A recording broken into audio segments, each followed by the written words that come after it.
Hello, I'm Alice. I'm going to be walking you through the 24True platform, a quick demo of how to use the platform and a little bit of what each piece is used for on your end and then also the client's end.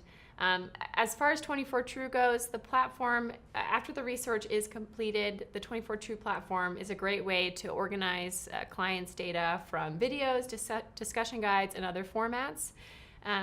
Clients usually house their content in the platform, and it's a good way for them to ensure that the video is secure and available for them to use moving forward. So there are two major deliverables for the 24True clients, and that's video ingestion and taxonomy. So we'll get started here. First of all, when you log in, you'll see this nice homepage. It's kind of your dashboard, and the bottom right is where all of your projects are going to be listed. So from the client's point of view, they'll see all of the projects that they have access to. You'll see yours as well in here. So from the dashboard, you can search here, search for different keywords within your data. This is, again, something that the client would use to connect maybe all the research that they have on Costco, for example. You can do that right off the bat from the platform, or you can also search within a project, which we'll go ahead and do a little bit later. If you click on My Work, on the top bar here, that'll bring you to all of the workspaces. Another thing that the client will most predominantly use, this is a great little tidbit here, workspaces allow you to connect content around the idea you want to explore. So these workspaces, the links can actually be shared externally as well, but as far as uploading goes, it's not something that you will be using a lot of the time. So we're gonna jump right into a project. So we'll go into projects and we'll use our fun training project to get started. This is the project kind of portal homepage. This is where you get an overview of the project.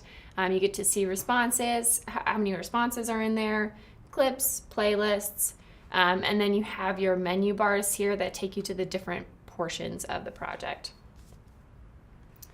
So if you go to collection status, right here, that drop down, you can see everything that's been collected within that specific project. So here you can see here are the different assignments. Here are all the participants. You can see how many responses that they've uploaded. You can also see get a status on transcriptions really quickly. It's an easy way to take a look at it from this page. So from the setup menu, in order to set up a participant, you'll go to setup and then go down to participant. From here, you can add a participant individually by creating new participant, and you can upload a participant here as a CSV file, so a bunch of participants at once.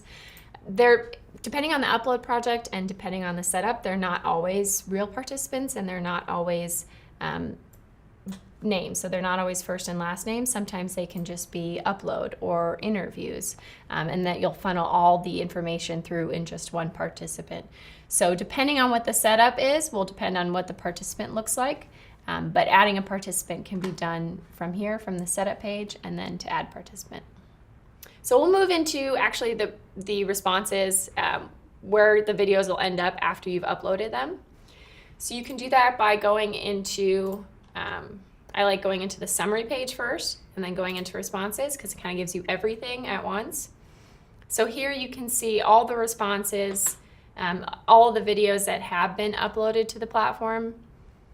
You can click on one and you can play it here. If there's a transcript provided, it'll actually be below. Let's go ahead and pull one up so I can show you a little tidbit of the clips. So here's one with a transcript. From here, you can actually create clips. You can put it into a workspace. The tagging is for taxonomy. Again, all those three things are more things that clients will focus on, but you can do that from clicking on the video here in the responses page. And you can also download it and share it as well.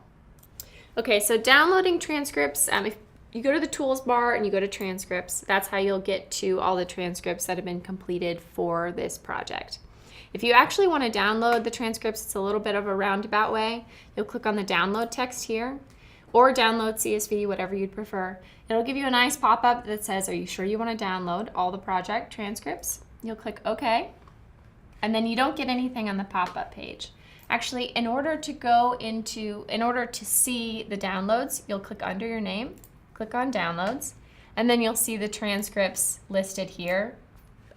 From this page, you can then click on download, and then you get a nice little pop-up at the bottom.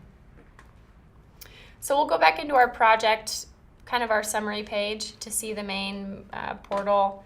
Here in the setup bar is where you can set up the project, enter in the different pieces of information needed in order to set up the project. We'll talk a little bit more about what you put in each one of these areas in the upload video, but we'll go into assignments. This is the main page where you'll add assignments. Assignments are what respondents will use as instruction. So what do I need to put into this video? What information is needed for the researcher? With a full service project, this is actually what respondents see, so formatting is really important. For an uploading project, it's still something that we include, so it's a great way for clients to match the data for those videos and under the assignments with actually what they requested for clients. So if you want to go in, you can add a new assignment from that page. Here's where you'll pull in the discussion guide or the instruction text, and we'll run through different pieces of what to add in the assignments in the upload project, but here's an area where you add transcriptions. So we'll go back to responses. So from here as well, you can also search within the platform. Again, you could you can pull up anything that's either, the search feature is great, you can pull up anything that is either within the transcript or one of the assignment texts. So down here we can talk about the enter in recording, and we'll see that Jen's video here under Duke pulled up because that was the text there is included in the transcript. So you can search, you can also narrow down and filter your search if needed by assignment, by participant, by a number of different category groups. But mostly what you'll be doing in here is setting up assignments, participants, and the project as a whole. So that's a brief overview of 24 True. If you want to get to know a little bit more about workspaces or how to create clips, Jen has a great internal video that goes into this in depth, and that's something that we can link in the comments page. And that's the brief portal demo of 24 True.